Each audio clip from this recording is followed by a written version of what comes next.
We all make the same mistake. We assume the richest people in the world got there by building the best product, the smartest engineers, the fastest computer, the most brilliant piece of code anyone had ever written. That's the story we tell ourselves. And for one very famous, very wealthy man, it's almost completely wrong. Right now, somewhere in your house, there's a computer. Maybe it's the laptop on your desk, maybe it's the one your kid does homework on, maybe it's just sitting in a drawer, dead and forgotten. And at some point when that machine was brand new, it flashed a little logo at you before anything else happened. A tiny, glowing word that quietly, invisibly, made one man one of the richest human beings who has ever lived. Not because he built the best computer. He never built a computer at all. Not because he wrote the best software either. The program that made him his first fortune wasn't even his. He bought it, for less than the price of a modest house. Today's business file: how Bill Gates turned Microsoft into a money machine. Before we open this file any further, go ahead and hit like, drop a comment with your best guess at what that one decision might be, and subscribe with notifications on, because you will not want to miss how this one unravels. Here's the mystery. In the late 1970s, Bill Gates was not the richest man on earth. He wasn't close.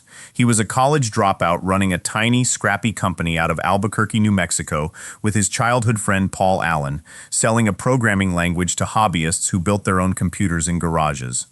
A few years later, that same Bill Gates would be sitting on a fortune so large, it would take an ordinary person several lifetimes to spend it. What happened in between wasn't a lucky invention. It wasn't a genius flash of code. It was, by most accounts, a single contract clause, one that Microsoft insisted on, and one that IBM, one of the most powerful companies on the planet at the time, didn't think twice about giving away.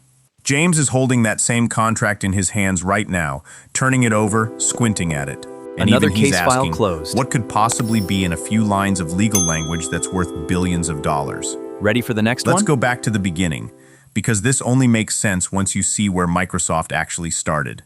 Gates and Allen founded Microsoft in 1975, and their first real product was a version of the programming language BASIC, sold to early computer hobbyists.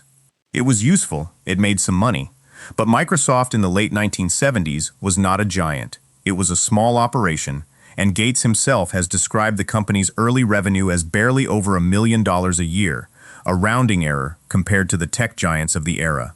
Picture James pitching that version of Microsoft to a bank for a loan today, a handful of programmers in a small office, selling a coding language to hobbyists.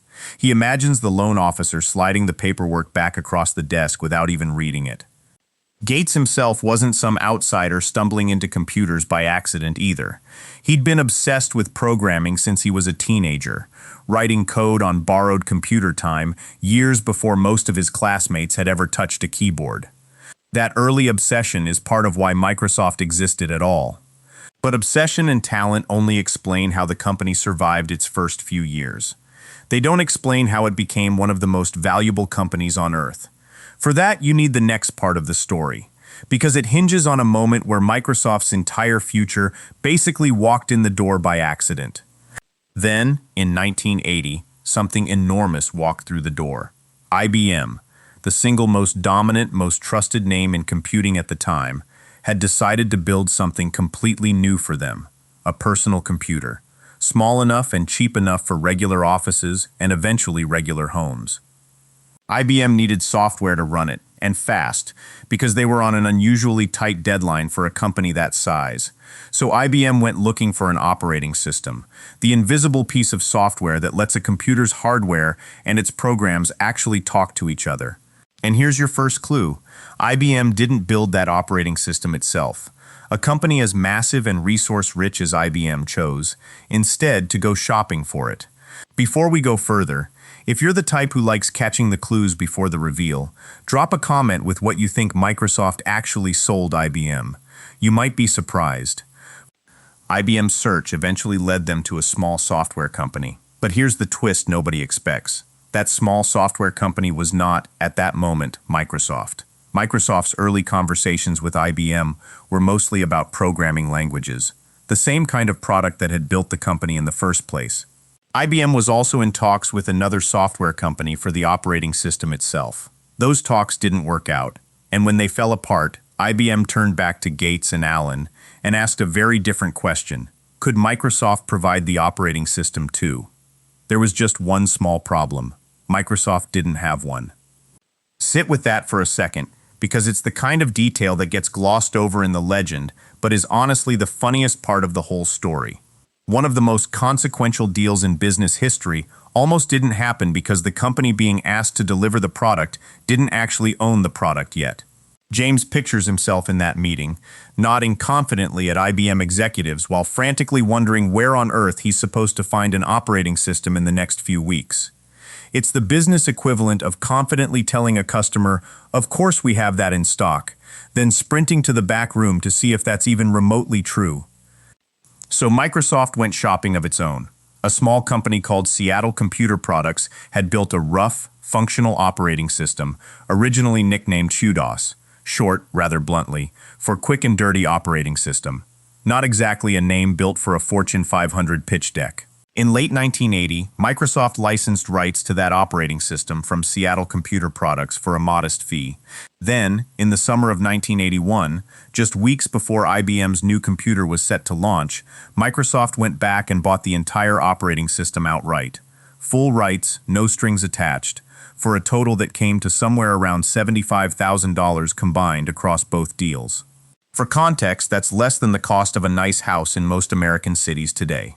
Microsoft renamed it MS-DOS, handed a version of it to IBM to be sold as PC-DOS, and in August of 1981, the IBM personal computer launched to the world with Microsoft's software quietly running underneath it. Before we keep going, if this story is making you rethink what you thought you knew about how fortunes actually get built, that's exactly the kind of thing worth sharing with a friend who'd enjoy it too. Now here's where most people assume the story ends. IBM launches its computer, Microsoft gets paid for the software, everybody goes home happy, roll credits. Case closed. Except that's not even close to the real reveal. Because the actual money-making decision wasn't the operating system itself. It was one specific detail buried inside how Microsoft agreed to license it. When Microsoft negotiated with IBM, IBM wanted the arrangement kept simple, a straightforward, relatively low one-time style fee for the software, rather than an ongoing royalty tied to every single machine IBM ever sold. IBM's negotiators, by most accounts, weren't especially worried about giving that up. At the time, the personal computer was considered a minor side project for a company that made most of its money from massive corporate mainframes. What Microsoft asked for in return sounded, on paper, almost like the smaller ask.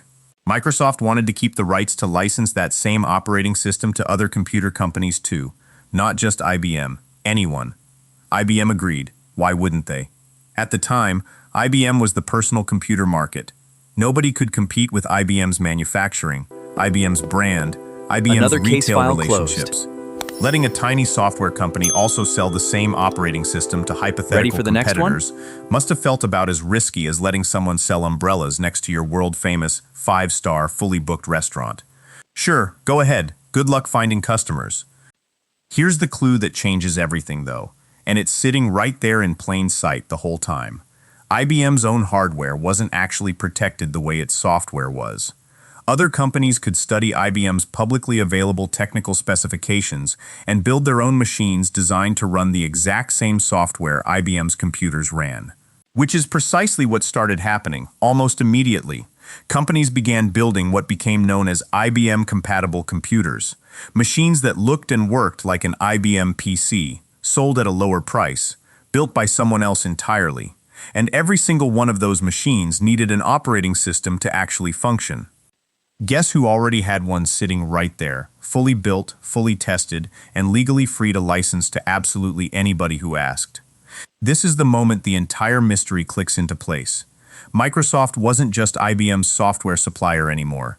Within about a year of that deal, Microsoft had licensed MS-DOS to more than 70 other computer manufacturers.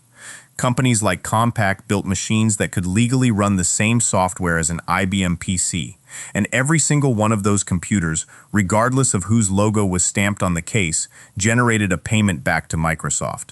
IBM had built the market, IBM had done the hard, expensive work of convincing offices and executives that personal computers were worth trusting, and then dozens of other companies flooded in underneath IBM to sell cheaper machines running the exact same operating system, Microsoft's operating system. Every computer sold by every one of those competing companies was, in a very real sense, quietly paying Microsoft too. Think about what that actually means for a moment, because it's almost the opposite of how most people picture a business succeeding. Microsoft didn't need to outbuild IBM. It didn't need to outmanufacture Compaq or any of the other clone makers. It didn't even need to write the best operating system from scratch. The one it used wasn't even originally its own. What Microsoft controlled was something far more valuable and far less visible, the one piece of software every single machine in an entire exploding industry needed, no matter who built the hardware around it. IBM owned a computer. Microsoft owned the layer underneath every computer. There's a comparison that makes this click for almost anyone. Imagine a dozen different bakeries all competing fiercely for customers, different storefronts, different prices, different loyal regulars who'd swear their bakery makes the better croissant. Now imagine that every single one of those bakeries, no matter how fiercely they compete with each other, has to buy their flour from the exact same supplier, because it's the only flour that works with their ovens. It wouldn't matter which bakery won the morning rush. The flour supplier gets paid either way. That's roughly the position Microsoft had built for itself, almost by accident, within a single year of that one contract. And this is genuinely the moment worth pausing on, because it's the whole business lesson wrapped into one image. The most valuable position in a competitive market often isn't being the biggest competitor. It's being the thing every competitor depends on, regardless of who wins. Gates and Allen didn't need to bet on which computer company would come out on top of the emerging personal computer wars. They'd arranged things so that no matter who won, Microsoft got paid.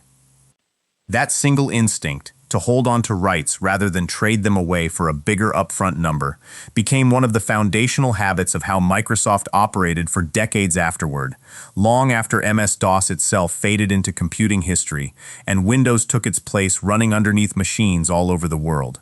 The lesson wasn't really about operating systems at all. It was about understanding the difference between selling a single, one-time product to one customer and owning something that every single competitor in an entire industry has no choice but to come back to, again and again, for years. Here's the part that should genuinely change how you see your own computer. The next time that little startup logo flashes on your screen, whether it's on your laptop, your work computer, or the one gathering dust in a closet somewhere, you're looking at the modern descendant of a decision made over 4 decades ago by 2 young founders who didn't even own the original software they were about to build an empire on. They didn't win by having the best idea in the room. They won by refusing to give away the one clause that let their idea travel everywhere, on every machine, regardless of who built it. It's a strange thing to owe a fortune to, and now you'll never look at that little logo quite the same way again. If you've been enjoying today's file, make sure you're subscribed so the next one lands right in front of you. And take a second to share this with someone who's always assumed billionaires got there purely by being smarter than everyone else. It's rarely that simple, and honestly, that's what makes these stories so satisfying to unpack. So, the next time somebody tells you a company won because they had the better product, remember this file. Sometimes the winning move isn't building the best thing in the room, it's making sure everyone in the room, no matter who they are or who they compete with, still has to pay you to get there. File closed. Before you go, like this video if today's file caught you off guard. Drop a comment telling us which detail surprised you the most. Share it with someone who'd enjoy pulling this thread with you, and hit subscribe with notifications turned on, because you will not want to miss what we open next. Because next time, we're opening a file on a company most people think makes its money from movie tickets and box office weekends. It doesn't. Not even close. The real money is happening somewhere you'd never think to look. Another case file hiding inside closed. a business most of us walk straight past without a second glance. That's next time Ready on for the next James's one? Business Files.